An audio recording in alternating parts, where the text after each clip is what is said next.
Hi guys, I'm Shane Cuthbert and I'd really like to welcome you back for the next video. I'm glad that you have chosen to continue watching the rest of the series, and I'm looking forward to all of the changes that we're going to make together. What I'd like to do is share my perspective with you on what would have been one of the most fascinating, I think, documentary series on human life ever created. You may already be familiar with it. You may have already read about the 7up series in one of my books. You may have seen the 7up series on television or watched it on YouTube. It started back in the 1960s when a British documentary maker got boys and girls aged 7 years old from poor, middle class and rich backgrounds. He chose children from a variety of different backgrounds and upbringings, and what he did was he sat down with them, he filmed them and he followed them around just to get their perspective on life and also an insight into their world. What he did was he came back 7 years later when they were all 14 years old. They've gone from primary school to high school. He's then come back again at 21 and continued every 7 years, catching back up with the same people. These people are now into their 60s and every 7 years have been followed up, tracing the patterns of their life. Now, different people have different opinions and different thoughts about the series, but if you're like most people, you'll see that predominantly throughout the series, these people didn't change. For most people, the sad reality is that throughout their life, they don't actually change. By looking at someone as a young child, by looking at their upbringing, their environment, their parents, their families, and looking at them through the ages as they progress through primary school to high school and off into university, you can pretty much accurately predict where they are going to be in the future and the entire duration of their adult life. So the lesson here is really that most people don't change, but some people do. Because there's plenty of people that have lived quite remarkable lives that if you interviewed them at 7 or 14, probably wouldn't have shown particular signs of greatness or being special at all. People like Steve Jobs, Gandhi, Einstein, Branson. And what about Bruce Jenner? Caitlyn. So the reality is that we can in fact change. We just don't know how.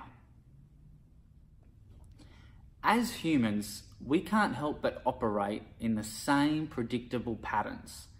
And the reason we do this is because of our neurology. Our unconscious mind and basically everything about our body, mind, and spirit is designed to almost magnetically drive us towards that which we instinctively sense as being familiar.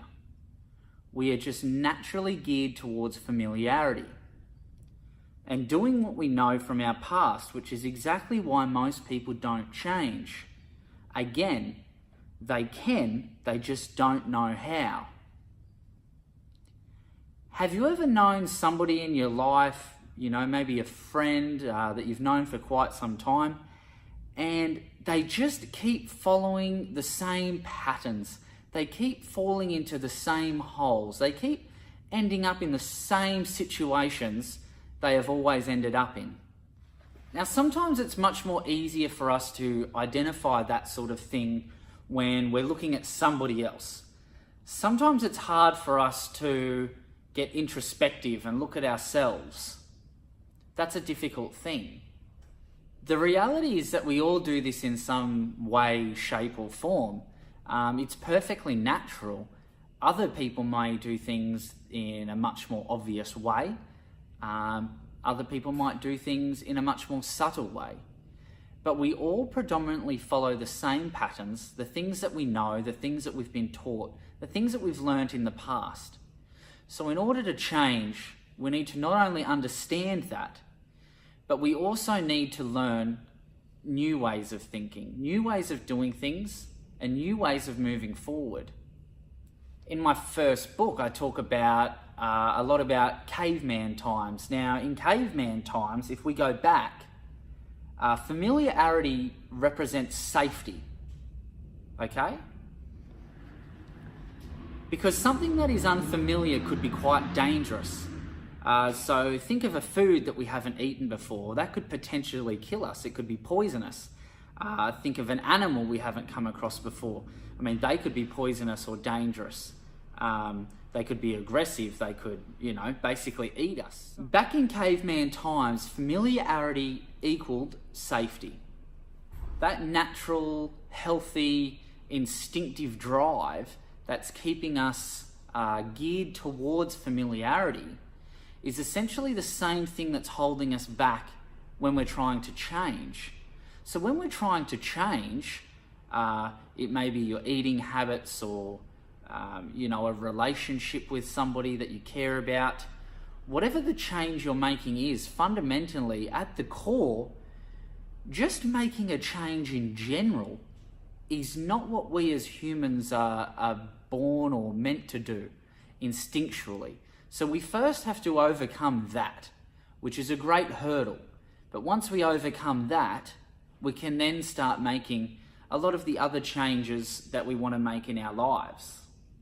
Now, moving forward, there's something that I'd really, really like you guys to become aware of. There's something called pivotal moments. A pivotal moment is a situation where you could go one way or you could go another. Essentially, it's a fork in the road. Now, imagine yourself going around and round and round on a roundabout, much like life. Now, after going around and around a roundabout with your behavioural patterns and your habits, eventually what happens is we come to a fork in the road or an intersection. This is a pivotal moment. At this point, we can take a right turn and keep going around and around the same old roundabout, or we can take a left turn and go somewhere new, do something different. We can change.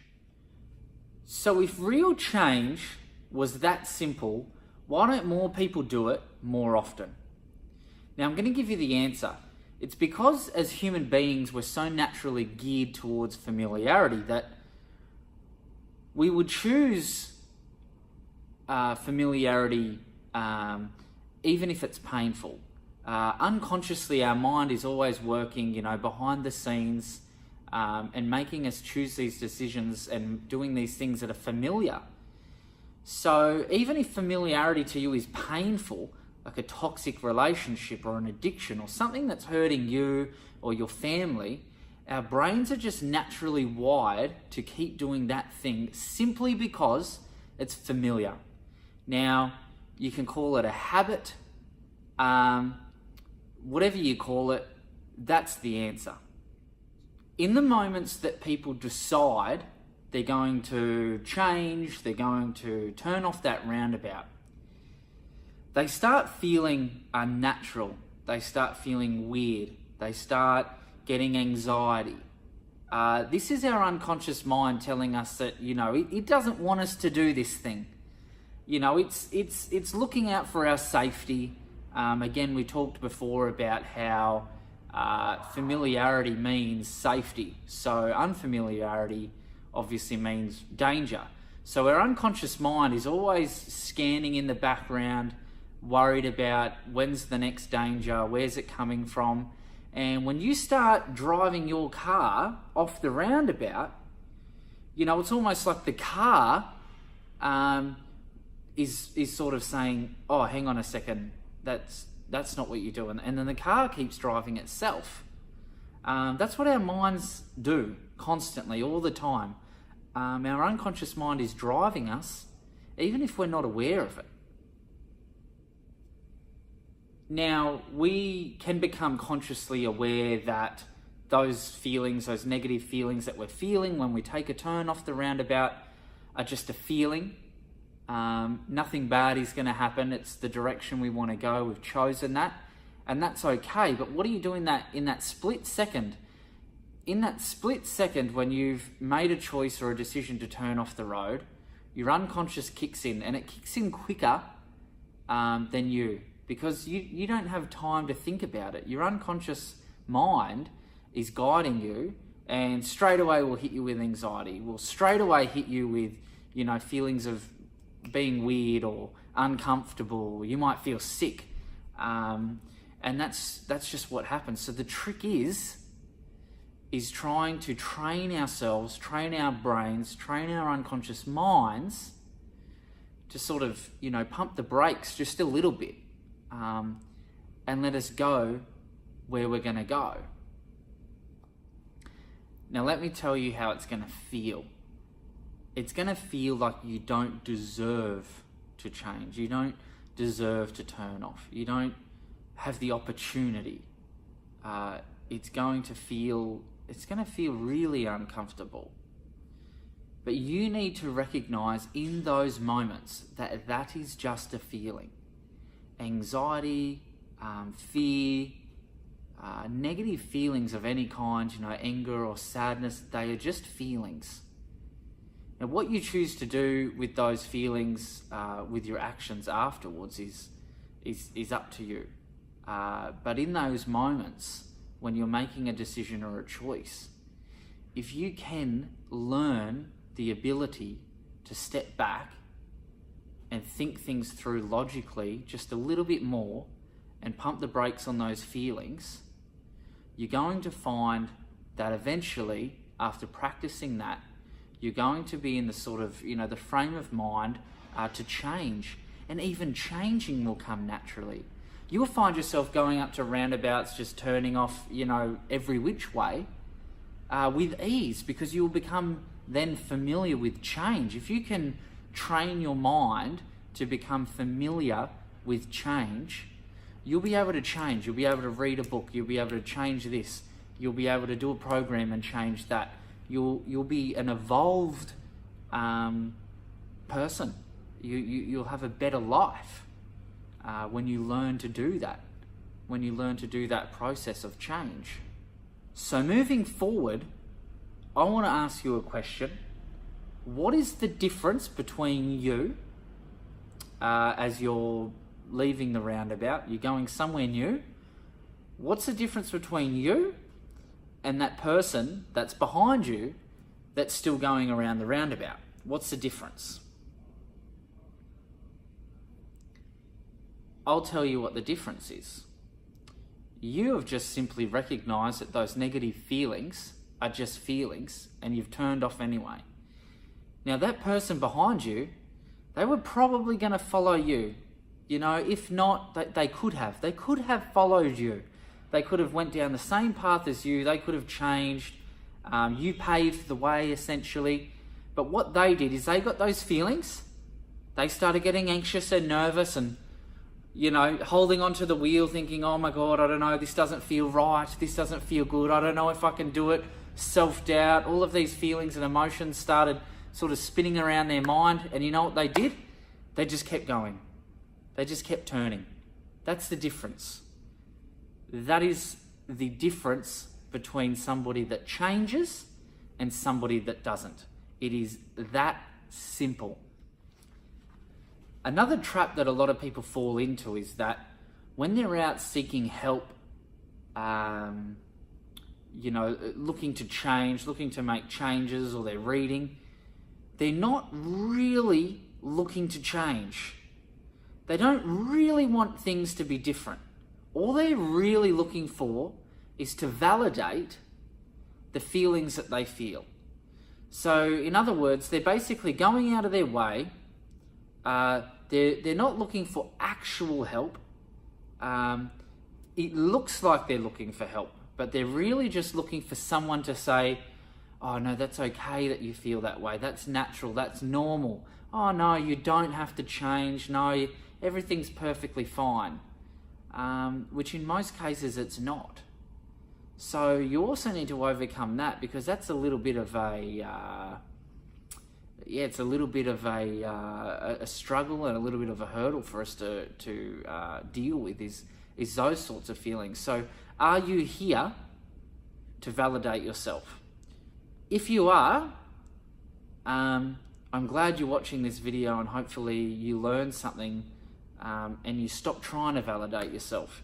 But you're not going to get that validation here. I'm not going to validate your feelings. What I will validate is I will validate that you've got a real opportunity here and you can do it and you can change. I believe that you, through this video series, can really find the change that you have come here seeking. So remember back in the last video when I asked you to go and visit your younger self. Now, if you can remember visiting your younger self, remember you had a problem, your younger self had a problem that they were struggling with, something that they couldn't do at the time. They didn't believe they could do it, but you have since learnt how to do it.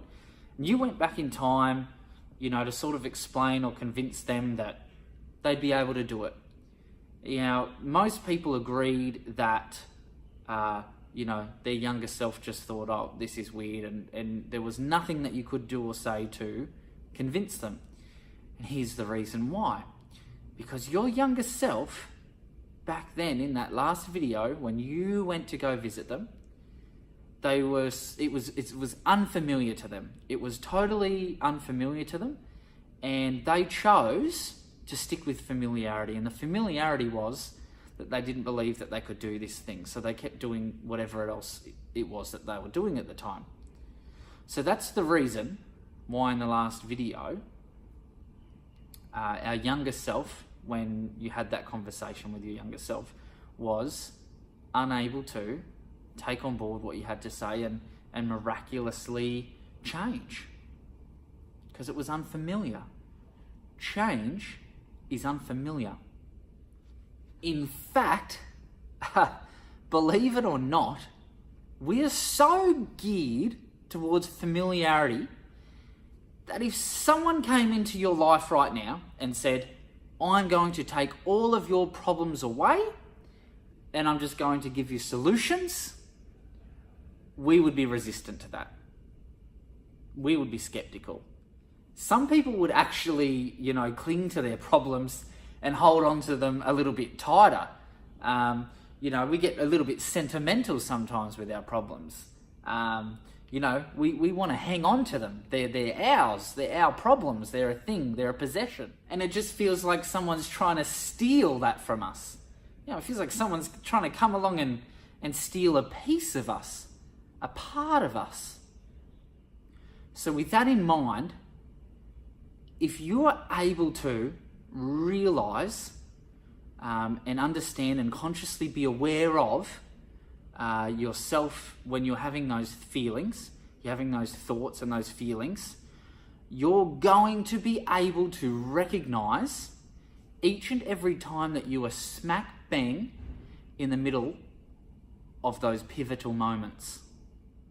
The first thing I really want you to take away from this video is that when we start to try on for size something quite unfamiliar to us, when we change direction, I want you to realize that it's okay to feel like that is abnormal.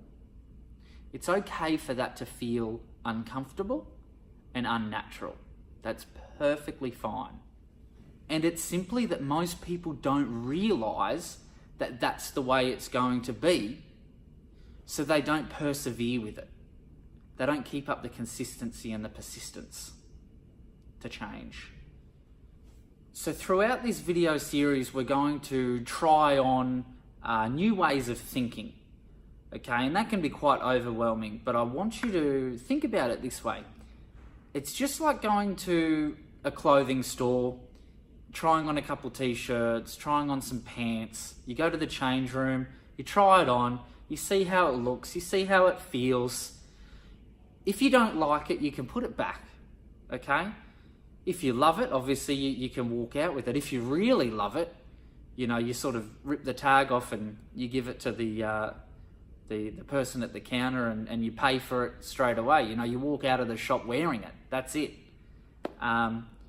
So that's what I'd like you to think about this whole experience as. When you're trying on a new way of thinking, it's just like trying a different pair of pants or, another item of clothing. things don't always fit, and they may feel uncomfortable, but that's okay.